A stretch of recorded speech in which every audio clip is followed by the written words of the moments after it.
Hello बच्चों, मेरा नाम है अमन सुमन और स्वागत है आपका हमारे खूबसूरत से चैनल पर। आज हम सीखने वाले हैं प्रतिस्थापन विधि के बारे में।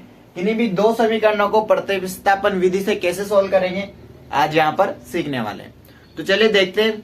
अपन सबसे पहले इनको नाम दे देते हैं, समीकरण 1 और समीकरण 2। अब प्रतिस्थापन विधि का मतलब ये होता है कि किसी भी एक समीकरण से अपन किसी एक चर का मान निकालेंगे और उसे समीकरण 2 में रख देंगे, फिर उसे सोल्व करेंगे तो दूसरे चर का मान यहाँ पर निकल जाएगा। जैसे कैसे, समीकरण 1 से x का मान निकाल लेंगे और समीकरण 2 में रख देंगे, तो फिर समीकरण 2 से वहां पर y का मान निकल जाएगा। या फिर समीकरण 1 से y का मान निकालेंगे, समीकरण 2 में रख देंगे तो समीकरण 2 में x का मान निकल जाएगा।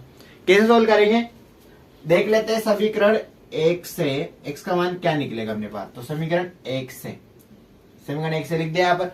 अब समीकरण 1 से अपन x का मान निकालेंगे यहाँ पर, तो ये x प्लस वाई बराबर 14। तो यहां से x का मान में निकालूं तो ये जाएगा 14 माइनस वाई। इसे दे देता हूं समीकरण 3।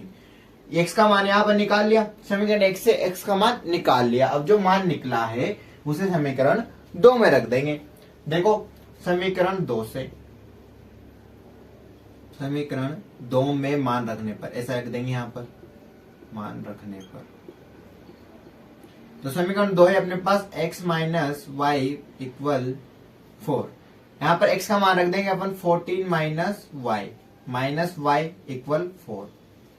अब क्या करेंगे, 14 तो उधर भेज देंगे और माइनस वाई यहाँ पर माइनस के 2y हो जाएगा और ये 4 माइनस 14 इधर आ जाएगा। तो माइनस के 2y इक्वल और 4 माइनस 14 तो आ जाएगा यहाँ पर माइनस के 10 और ये माइनस से माइनस कैंसिल हो जाएगा। यहाँ से y की वैल्यू निकालनी है तो ये जाएगा 10/2। तो y का जो मान है वो यहाँ पे आ जाएगा 5। y का मान कितना आ गया, 5। अपन ने क्या किया, समीकरण 1 से जो x का मान निकला उसे समीकरण 2 में रख दिया तो y का मान आ गया।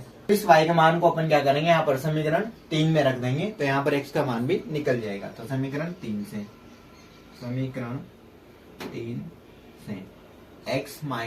x इक्वल 14 माइनस वाई है, तो यहाँ पर x का जो मान है वो आ जाएगा 14 माइनस और y की वैल्यू अपने पास 5 है, तो x का जो मान है वो आ गया यहाँ पर 14 माइनस 5 यहाँ पर हो जाएगा 9। तो x का मान यहाँ पर 9 आ गया और y का मान यहाँ पर 5 आ गया। क्या किया अपन ने, समीकरण 1 से x का मान निकाल लिया, उसे समीकरण 2 में रख दिया, मतलब प्रतिस्थापित कर दिया उस मान को। तो फिर यहाँ से y की वैल्यू आ गई और y की वैल्यू को अपन ने यहाँ पर समीकरण 3 में रख दिया तो x का मान 9 आ गया। ये y का जो मान निकलता है इसे अपन समीकरण 3 में ही नहीं 1 में भी रख सकते हैं, 2 में भी रख सकते हैं, कोई से भी समीकरण में रख के निकाल सकते हैं। फॉर एग्जाम्पल अपन ने ले लिया है, इसे समीकरण 1 और समीकरण 2 दे देंगे यहाँ पर। तो अब क्या करेंगे, समीकरण 1 से x का मान निकालेंगे और समीकरण 2 में रख देंगे तो वहां से y का मान अपने पास आ जाएगा।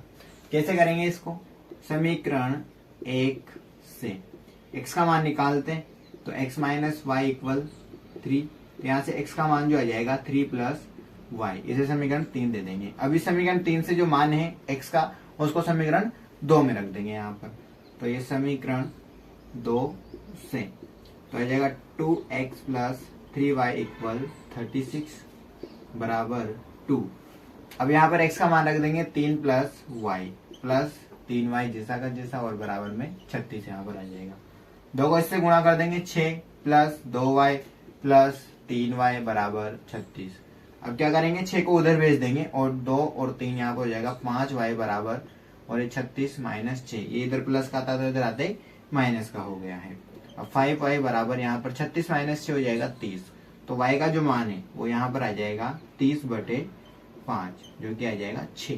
तो y का मान कितना आ गया, यहाँ पर 6 आ गया। अब इस y के मान को हम समीकरण 3 में रख देंगे तो यहाँ पर x का मान भी आ जाएगा। समीकरण 3 से यहाँ पर हो जाएगा x बराबर 3 प्लस वाई। तो x का जो मान है वो आ जाएगा 3 प्लस 6 और जो x का मान है आ गया यहाँ पर 9। तो इस प्रकार से अपन ने y का मान रख के x का मान निकाल लिया और स्टार्टिंग में x का मान निकाला था जिसे समीकरण 2 में रखकर y का मान निकाल लिया और यहाँ पर x का मान निकाल लिया। तो इस प्रकार से अपन प्रतिस्थापन विधि से इन्हीं भी दो समीकरणों को सोल्व कर सकते हैं और x और y की वैल्यू फाइंड कर सकते हैं।